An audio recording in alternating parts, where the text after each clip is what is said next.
जब हम समझते हैं कि यीशु हमारा उद्धार करता है और विश्वास से उसे ग्रहण करते हैं, परमेश्वर हमें पवित्र आत्मा का दान देता है।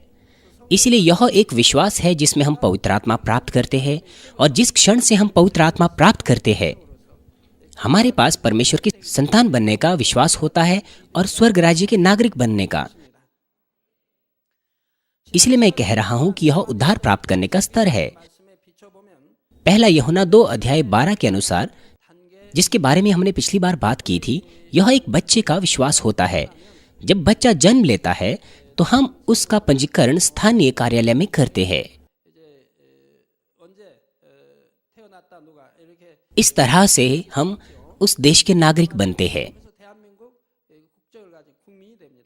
उसी प्रकार से जब हम फिर से जन्म पाते हैं, पवित्र आत्मा प्राप्त करते हैं और परमेश्वर की संतान बनते हैं, परमेश्वर हमें मेरा बेटा, मेरी बेटी कहकर उस समय के बाद पुकारता है।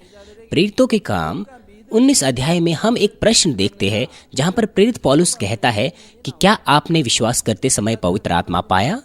चेलों ने परमेश्वर पर विश्वास किया और उन्होंने यूहन्ना बपतिस्मादाता का बपतिस्मा भी पाया, लेकिन उन्होंने पवित्र आत्मा नहीं पाया।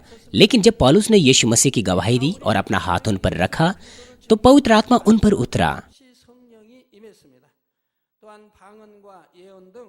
और पवित्र आत्मा के दान उन पर प्रकट हुए, जैसे कि अन्य भाषाओं में बोलना और भविष्यवाणी। तो फिर क्या आपने पवित्र आत्मा पाया है? आप परमेश्वर की संतान केवल तभी बनते हैं जब आप पवित्र आत्मा प्राप्त करते हैं। पवित्र आत्मा त्रिएक परमेश्वर में से एक है, पिता, पुत्र और पवित्र आत्मा।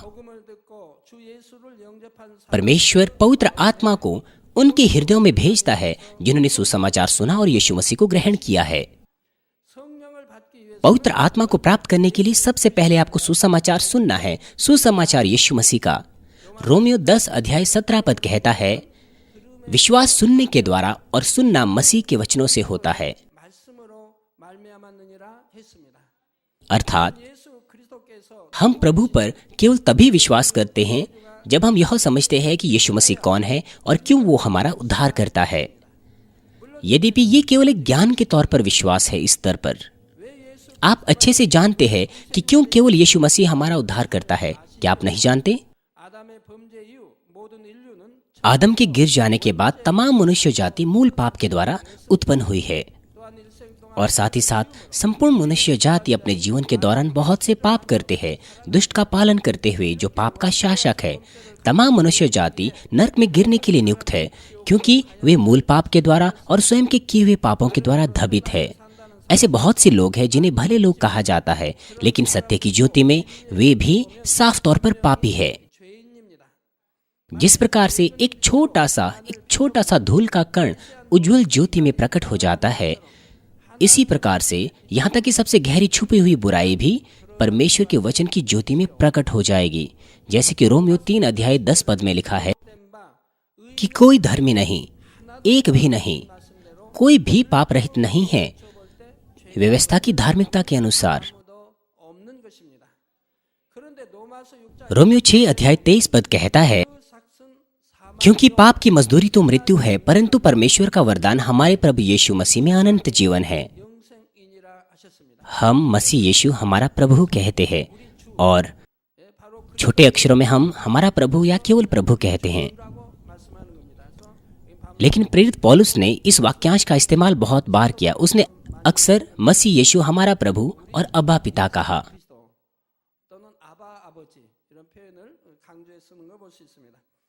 पापियों को अवश्य ही मृत्यु की सजा मिलनी थी, लेकिन यीशु ने क्रूस उठाने और क्रूस पर मरने के द्वारा पापियों के लिए पाप की मजदूरी को अदा किया। क्योंकि यीशु पाप रहित है, इसीलिए उसने मृत्यु के अधिकार को जीत लिया और तीसरे दिन जी उठा। वे जो इस बात पर विश्वास करते हैं, वे अपने पापों की माफी प्राप्त कर सकते हैं और उद्धार पा सकते हैं क्रूस के लहू के द्वारा। प्रेरितों के काम 2:38-39 में हम देख सकते हैं कि पतरस प्रचार करने के बाद लोगों को परामर्श दे रहा है। यहाँ पर लिखा है, पतरस ने उनसे कहा, मन फिराओ, तुम में से हर एक अपने अपने पापों की क्षमा के लिए यीशु मसीह के नाम से बपतिस्मा लें, तो तुम पवित्र आत्मा का दान पाओगे। पवित्र आत्मा परमेश्वर की ओर से एक मुफ्त दान है, यह उसका अनुग्रह है, क्योंकि यह प्रतिज्ञा तुम और तुम्हारी संतानों और उन सब दूर दूर के लोगों के लिए भी है जिनको प्रभु हमारा परमेश्वर अपने पास बुलाएगा। इसी प्रकार से यदि आप सुसमाचार सुनते हैं, अपना हृदय खोलते हैं, पश्चाताप करते हैं कि आप पापी हैं और अपने पापों की क्षमा प्राप्त करते हैं, तो परमेश्वर पवित्र आत्मा को आपके हृदय में भेजेगा। पवित्र आत्मा को पाने के लिए हमारे पास कुछ विशेष सभाएं या जागृतियां होती है या चंगाई सभाएं होती है। हमारे चर्च में विशेष प्रार्थना सभा होती है महीने में एक बार पवित्र आत्मा के लिए। जिन्होंने अभी पवित्र आत्मा नहीं पाया है वो उन सभाओं में आ सकते हैं और पवित्र आत्मा प्राप्त कर सकते हैं। वक्ता को मुख्य तौर पर यह प्रचार करना चाहिए कि क्यों यीशु मसीह हमारा उद्धार करता है, क्योंकि श्रोतागण ज्यादातर नए विश्वासी होते हैं। वे समझ सकते हैं कि क्यों यीशु हमारा उद्धार करता है और उसमें विश्वास कर सकते हैं। इसलिए जब आप उनके लिए प्रार्थना करेंगे तो वे पवित्र आत्मा प्राप्त करेंगे। यदि आप प्रभु को ग्रहण करते हैं और पवित्र आत्मा पाते हैं तो आपका नाम जीवन की पुस्तक में परमेश्वर की संतान के तौर पर लिखा जाता है और आप स्वर्गीय राज्य की नागरिकता प्राप्त करते हैं। स्वर्ग में जीवन की पुस्तक में परमेश्वर सब कुछ लिख लेता है कि किसने पवित्र आत्मा पाया है, कौन से साल, कौन से महीने और कौन सी तिथि पर। यदि एक बच्चा इस संसार में जन्म लेता है, आप उसका जन्म उसकी जन्म तिथि के साथ स्थानीय सरकारी कार्यालय में पंजीकृत करते हैं। ये उसी प्रकार से है, बिल्कुल ऐसे जैसे हम एक बच्चे का जन्म सरकारी कार्यालय में पंजीकृत करते हैं, आपका नाम भी स्वर्गीय नागरिक के तौर पर लिखा जाता है जो बचाए गए हैं। जैसे कि यूहन्ना 1:12 में लिखा है कि परंतु जितनों ने उसे ग्रहण किया उसने उन्हें परमेश्वर की संतान होने का अधिकार दिया, अर्थात उन्हें जो उसके नाम पर विश्वास रखते हैं।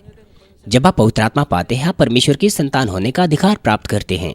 क्या आप परमेश्वर की संतान हैं?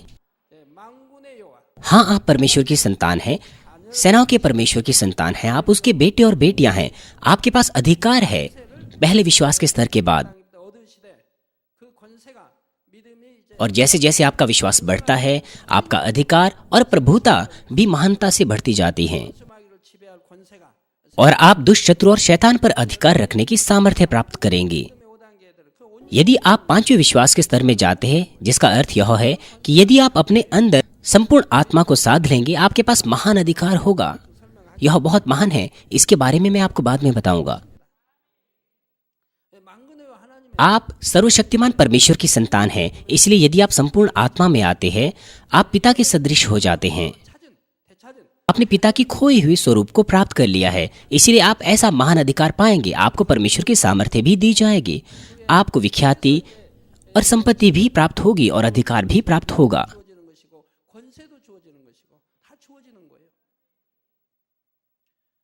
आपके पास विश्वास केवल ज्ञान के तौर पर नहीं होगा, वरन आप अपने हृदय से विश्वास करेंगे। आप विश्वास करेंगे कि यीशु एक कुंवारी के द्वारा गर्भ में पाया गया और उसने जन्म लिया और वो मरा और जी उठा, और आप विश्वास करेंगे कि यीशु आपका व्यक्तिगत उद्धार करता है और यह भी कि वह आपको फिर से लेने के लिए आएगा और अंत के दिन में विश्वासी जी उठेंगे। ओह, मैं तो बहुत से सालों से चर्च आता हूँ, लेकिन मैं विश्वास नहीं कर सकता।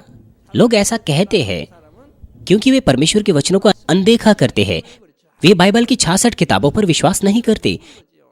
यदि वे विश्वास करेंगे तो वे परमेश्वर के वचनानुसार जीने की कोशिश करेंगे, लेकिन ऐसा नहीं होता है। यद्यपि वे सुनते हैं कि न्याय होगा और वे नरक जाएंगे यदि वे पाप करेंगे, लेकिन वे विश्वास नहीं करते। हालांकि वे सुनते हैं कि परमेश्वर स्वर्गीय भंडारों को खोलेगा और आपको आशीष देगा जब तक कि आपके भंडार उमड़े ना, लेकिन वे विश्वास नहीं करते। वे संदेह करते हैं। उनके पास वास्तविकता में हृदय से विश्वास करने की योग्य विश्वास नहीं होता। हम मनुष्य ज्ञान और विचारों से इन बातों पर विश्वास नहीं कर सकते, वरन हम अपने हृदय से पवित्र आत्मा की मदद के द्वारा विश्वास कर सकते हैं।